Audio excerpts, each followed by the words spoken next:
आज दक्ष ने यज्ञ किया, क्यों किया? शिव जी के अपमान के उद्देश्य से। तो उसका फल क्या हुआ? सबको बुलाया, शिव जी को नहीं बुलाया। अरे शिव जी को नहीं, अपनी बेटी को बुलाते, लेकिन बेटी को भी नहीं बुलाया। जब विमानों पर बैठकर सभी देवता लोग जाने लगे तो माता सती ने शिव जी से कहा कि स्वामी सब जा रहे हैं तो हम लोग भी चलें, पिता के घर पे यज्ञ है।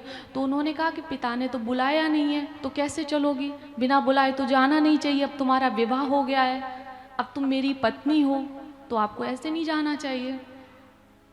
तो उन्होंने कहा कि पिता के घर तो बिना बुलाए भी जा सकते हैं। पिता, पति और गुरु, इन 3 घरों में बिना बुलाए जा सकते हैं। तब आज शिव जी ने सारी बात को समझाया कि उस दिन सभा में हुआ क्या था, मेरे साथ क्या घटना हुई, तुम्हारे पिता ने कैसे कैसे शब्द हमसे बोले। आज सती को बताया तो सती ने कहा प्रणाम करने की बात थी तो आपको कर लेना चाहिए। तो देखिए भगवान कह रहे किससे प्रणाम करना चाहिए? सत्तुम विशुद्धुम वसुदेव शब्दितम यदि यते तत्र पुमान पाव्रता सत्य च तस्मिन् भगवान वासुदेवो यदोक्षजे में नमसा विधीयते। बड़ा ध्यान से सुनना इसका अर्थ। शिव जी कह रहे हैं कि मैं उनको प्रणाम करता हूं जिसका हृदय वसुदेव है, और जिसका हृदय वसुदेव है उसके हृदय में वासुदेव है। बड़ा अगर समझेंगे आप, देखिए कृष्ण भगवान किसके पुत्र थे? वसुदेव जी के। अब समझिए, वसुदेव जी के पुत्र थे तो कृष्ण भगवान का नाम क्या था? वासुदेव।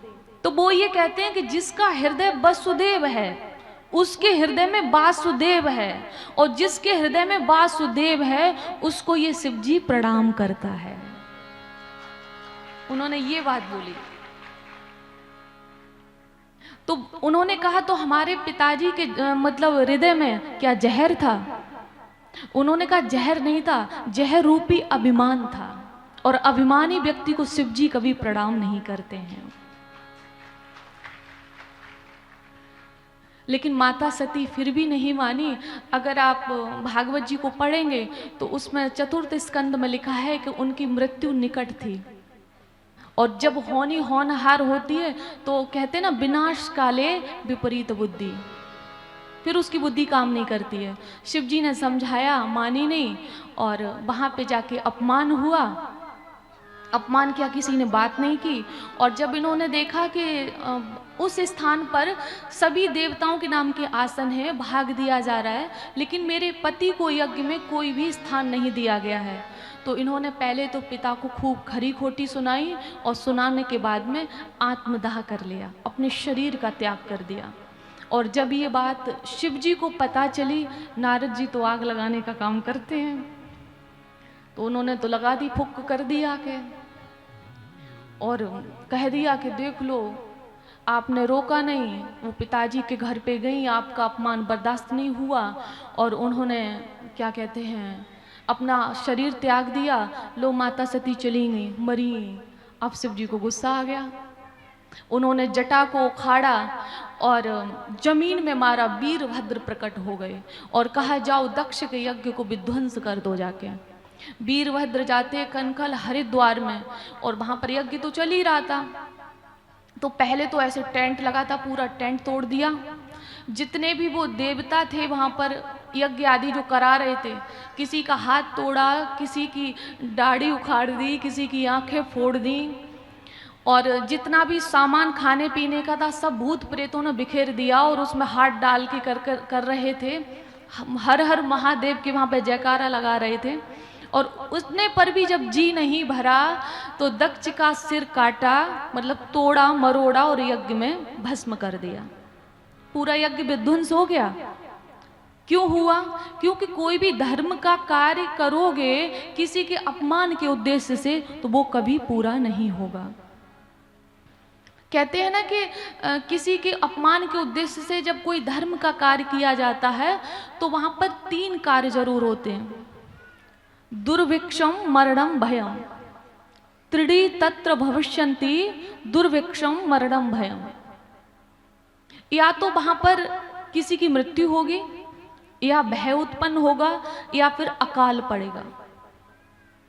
जहां पर किसी पूज्यनीय का अपमान किया जाता है और किसी ऐसे व्यक्ति का सम्मान किया जाता है जो सम्माननीय ना हो, तो वहां पर ये 3 काम होते हैं, ऐसा शास्त्र कहते हैं। या तो किसी की मौत हो सकती है, या अकाल पड़ेगा, और या फिर भय उत्पन्न होगा। आप भयभीत रहेंगे किसी न किसी बात को लेकर। तो यहाँ पर वही हुआ। तो इसके बाद में देवता लोग शिव जी के पास आए हैं, और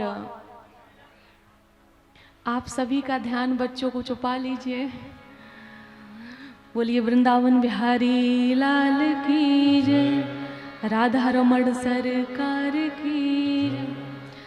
इतने जयकारे लगाने का मतलब ये होता है कि आपकी भी जय जयकार होती रहे और थोड़ी सी शांति भी बनी रहे, और मुझे ये भी पता लगे कि आप सुन रहे हो, सो नहीं रहे हो।